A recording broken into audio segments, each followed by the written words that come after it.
খবর শুনছেন Bardhaman news TV YouTube channel থেকে। আজকের বিশেষ খবর হলো উপনির্বাচনে তৃণমূল ঝড়ের শক্তি কমল বিজেপির, বিধানসভায় আসন বৃদ্ধি তৃণমূলের। বিজেপি কর্মী খুনে সিবিআই তদন্ত চান শুভেন্দু, খোঁচা মমতাকেও। গরুহারা চাষী কটাক্ষ তৃণমূলের যোগ পঞ্চায়েত প্রধান উপপ্রধানের। মথুরাপুরের আর এক পঞ্চায়েত হাতছাড়া বিজেপির। 2-3 জেলায় ভারী বৃষ্টির সঙ্গে বাংলার কোথায় কোথায় টানা বৃষ্টি, এক নজরে পূর্বাভাস। কামারহাটির নামে চুনকালি পড়ে গিয়েছে, ঘুমিয়ে পড়ুন, কাউন্সিলরদের হুঁশিয়ারি দিলেন বিধায়ক মদন। অস্তাচলে মোদি ম্যাজিক, বাংলা সহ গোটা দেশে বিরাট ভরাডুবি বিজেপির। সপ্তদশ বিধানসভাতেই এবার তৃণমূলের হয়ে ফিরছেন মাস কয়েক আগের বিজেপি বিধায়ক মুকুটমণি কৃষ্ণ। প্রচারে ছবি বদল দিদির, 21-এ থাকবেন অভিষেক। প্রতিদিন নিয়মিত খবর শোনার জন্য বর্ধমান নিউজ টিভি চ্যানেলটিকে সাবস্ক্রাইব করুন। আসছি বিস্তারিত খবরে। কথায় বলে মর্নিং সোজাস দ্য ডে। এদিন গণনা শুরু হতেই 4 কেন্দ্রেই এগিয়ে যায় তৃণমূল কংগ্রেস। পোস্টাল ব্যালট থেকে শুরু করে প্রায় প্রতিটি রাউন্ড গণনার শেষে তৃণমূল প্রার্থীরা তাদের নিকটতম প্রতিদ্বন্দ্বী বিজেপি প্রার্থীদের থেকে ব্যবধান বাড়িয়ে গিয়েছেন। রাজ্যের 4টি বিধানসভা কেন্দ্রের উপনির্বাচনের 4টিতেই তৃণমূলের জয়ের ফলে বিধানসভায় তাদের শক্তি বৃদ্ধি হলো। এর আগে লোকসভার সঙ্গে 2টি আসনের উপনির্বাচনে তৃণমূল 2টি আসনেই জয়লাভ করে। তবে ওই 2 আসন 2021-এর বিধানসভা নির্বাচনে তৃণমূলের হাতেই ছিল। কিন্তু 4 আসনের উপনির্বাচনে 2021-এ তৃণমূল মানিকতলা আসনে জয় পেল বিজেপি বাগদা, রানাঘাট দক্ষিণ এবং রায়গঞ্জ আসনে জয়ী হয়েছিল।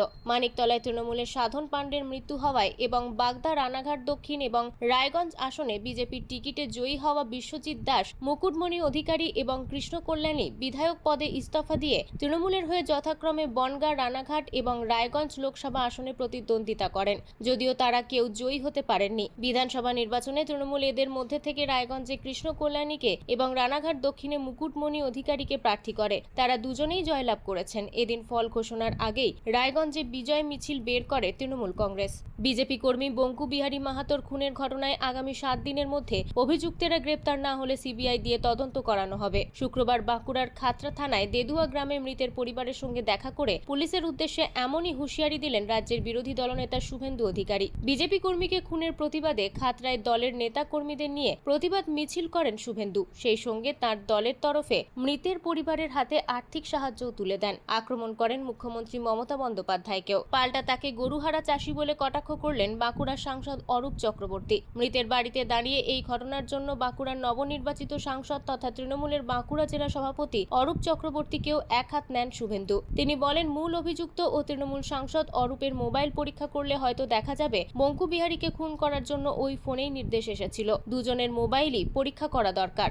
বাঁকুড়ার নবনির্বাচিত সাংসদ তথা তৃণমূলের বাঁকুড়া সাংগঠনিক জেলা সভাপতি অরূপ শুভেন্দুর এই বক্তব্যের কড়া প্রতিক্রিয়া দেন। তিনি বলেন, সদ্য শেষ হওয়া লোকসভা নির্বাচনে এ রাজ্যে 29টি আসনে হেরেছে বিজেপি। কেন্দ্রের মন্ত্রী সুভাষ সরকার পর্যন্ত হেরেছে। এই অবস্থায় গরুহারা চাষীর মতো শুভেন্দু অধিকারী ভুলভাল বকছেন। প্রিয় দর্শক, আপনাদের কাছে একটি বিশেষ অনুরোধ, কোন জেলা থেকে ভিডিওটি দেখছেন কমেন্ট করে জানাবেন। আর আমাদের চ্যানেলে নতুন হয়ে থাকলে দয়া করে চ্যানেলটিকে সাবস্ক্রাইব করুন।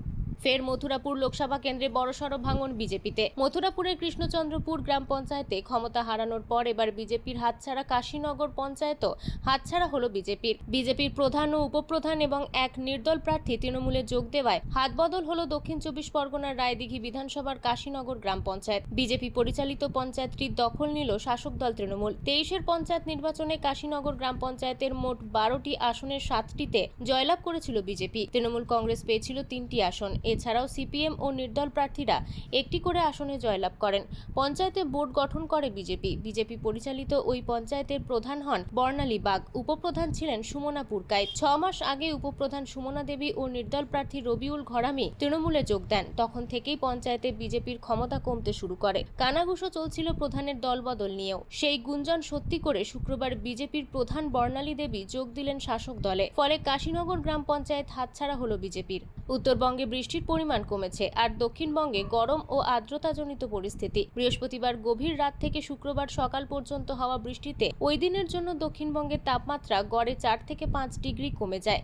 কিন্তু এদিন সকালে তাপমাত্রা ফের বৃদ্ধি পেয়েছে। আবহাওয়া দপ্তর জানিয়েছে, মৌসুমী অক্ষরেখা এদিনের জন্য স্বাভাবিক অবস্থানে থাকলেও আজ থেকে তা দক্ষিণ দিকে সরে যেতে পারে। শনিবার রাতের দেওয়া উত্তরবঙ্গের আবহাওয়ার পূর্বাভাস অনুযায়ী আগামী 7 দিন সবকটি জেলাতেই হালকা থেকে মাঝারি বৃষ্টি হতে পারে। পারে। এদিনের বাকি সময়ে দার্জিলিং, জলপাইগুড়ি ও আলিপুরদুয়ারে ভারী বৃষ্টি হতে পারে। এছাড়াও দার্জিলিং, জলপাইগুড়ি, কালিম্পং, আলিপুরদুয়ার, কোচবিহার ও উত্তর দিনাজপুরের কোনো জায়গায় বজ্রবিদ্যুতের পূর্বাভাস দেওয়া হয়েছে। আজ ভারী বৃষ্টির পূর্বাভাস দেওয়া হয়েছে জলপাইগুড়ি ও আলিপুরদুয়ারে।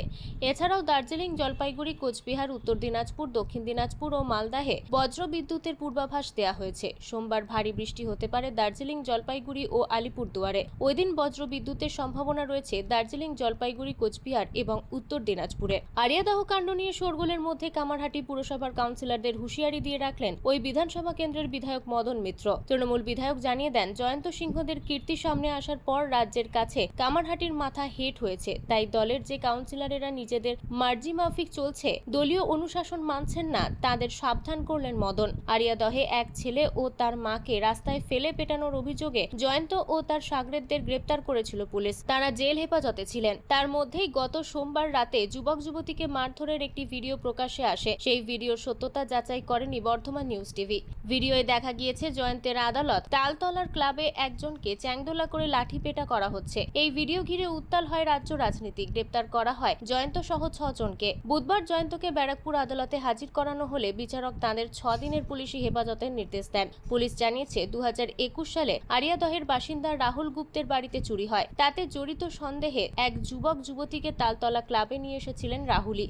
জয়ন্তের শাগরেদরা ওই যুবককে লাঠি দিয়ে পিটিয়ে বিচার শুরু করেছিলেন। প্রশ্ন ওঠে, কাউকে চোর সন্দেহ হলে তা খতিয়ে দেখার জন্য তো পুলিশ রয়েছে, তাহলে ক্লাবে কেন আনা হয়েছিল? এরই সঙ্গে বিরোধীদের প্রশ্ন, শাসক দলের ঘনিষ্ঠ হওয়ার কারণেই কি এতদিন জয়ন্তের মাতব্বরির বিরুদ্ধে পদক্ষেপ করেনি পুলিশ? এ নিয়ে বিতর্কের প্রেক্ষিতে মুখ খুলেছেন মুখ্যমন্ত্রী মমতা বন্দ্যোপাধ্যায়। সরাসরি আরিয়াদহ বা জয়ন্ত সিংহের নাম উচ্চারণ না করে তার বক্তব্য ছিল, উপনির্বাচনে তৃণমূলের ভাবমূর্তি নষ্ট করতেই পুরনো ভিডিও ছড়িয়ে দেওয়া হয়েছিল। তারা ফিরছেন সপ্তদশ বিধানসভাতেই এবং একই কেন্দ্র থেকে জিতে এসে। তবে এবার তৃণমূলের হয়ে। মাস কয়েক আগে দুজনেই খাতায় কলমে ছিলেন বিজেপি বিধায়ক। তবে দল বদল করে লোকসভা ভোটের আগে বাংলার শাসক দলে যোগ দিয়েছিল দুই ভাই। ভোটেও দাঁড়িয়েছিলেন, পরাজিত হন দুজনে। তারপর নিজেদের ছেড়ে দেওয়া কেন্দ্র থেকে উপনির্বাচনে তৃণমূলের হয়ে দাঁড়িয়ে জয়লাভ। ওই দুজন হলেন রায়গঞ্জ থেকে জয়ী কৃষ্ণ কল্যাণী এবং রানাঘাট দক্ষিণ থেকে জয়ী মুকুটমণি অধিকারী। 2021 সালের বিধানসভা নির্বাচনে এই দুজনেই জয়ী হয়েছিলেন বিজেপির প্রতীকে।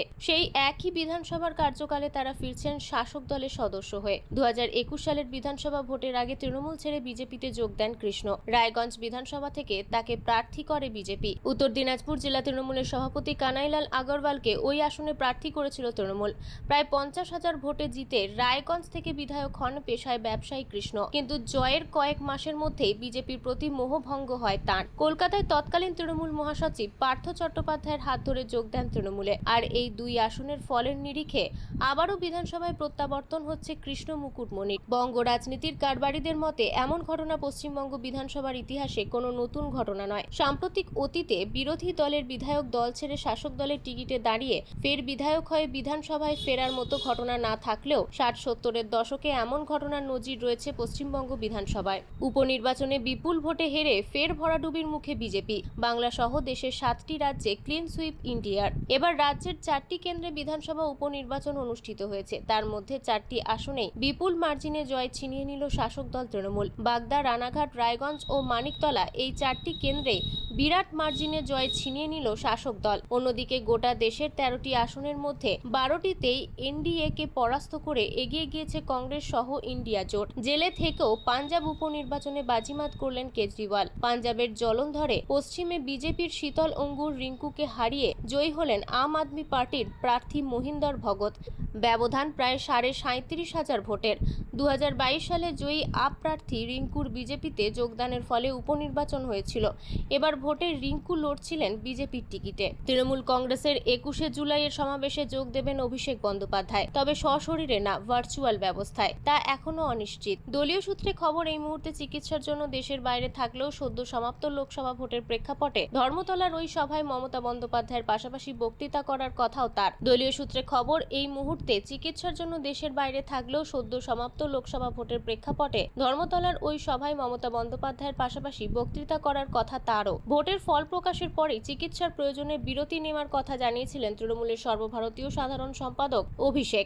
সেই মতোই সংসদে শপথ গ্রহণের পরেই চোখের চিকিৎসার জন্য আমেরিকায় গিয়েছেন তিনি। এই অবস্থায় তার অনুপস্থিতিতেই 21শে জুলাইয়ের প্রস্তুতি শুরু করা হয়েছে। তৃণমূলের সবথেকে বড় ও গুরুত্বপূর্ণ এই কর্মসূচির আগে তা নিয়ে জল্পনাও শুরু হয়েছিল দলের অন্দরে। তবে দলীয় সূত্রে খবর, চিকিৎসা সেরে সমাবেশের আগেই কলকাতায় ফিরে সভায় যোগ দিতে পারেন অভিষেক এবং চোখ সংক্রান্ত সমস্যা না থাকলে সশরীরে মঞ্চেই হাজির থাকবেন তিনি। আর সমস্যা থাকলে ভার্চুয়াল ব্যবস্থায় বক্তৃতা করবেন। প্রসঙ্গত, গত বছর নভেম্বর মাসেও নেতাজি ইন্ডোর স্টেডিয়ামে দলের সাধারণ অধিবেশন উপলক্ষে আয়োজিত সভায় বাড়ি থেকেই বক্তৃতা করেছিলেন অভিষেক। চোখের সমস্যার জন্যই নেতাজি ইন্ডোরের সেই সভা মঞ্চে অভিষেক সশরীরে আসেননি বলে জানিয়েছিল তৃণমূল। প্রচার শুরুর পরে ছবির এই বদল নিয়েও চর্চা শুরু হয়েছে তৃণমূলের। দলের একাংশের মতে লোকসভার সাফল্যের পর একেবারে সামনে থেকে লড়াইয়ের বার্তা দিতেই ছবি বদল। খবর আজকের মতো এই পর্যন্তই। ধন্যবাদ।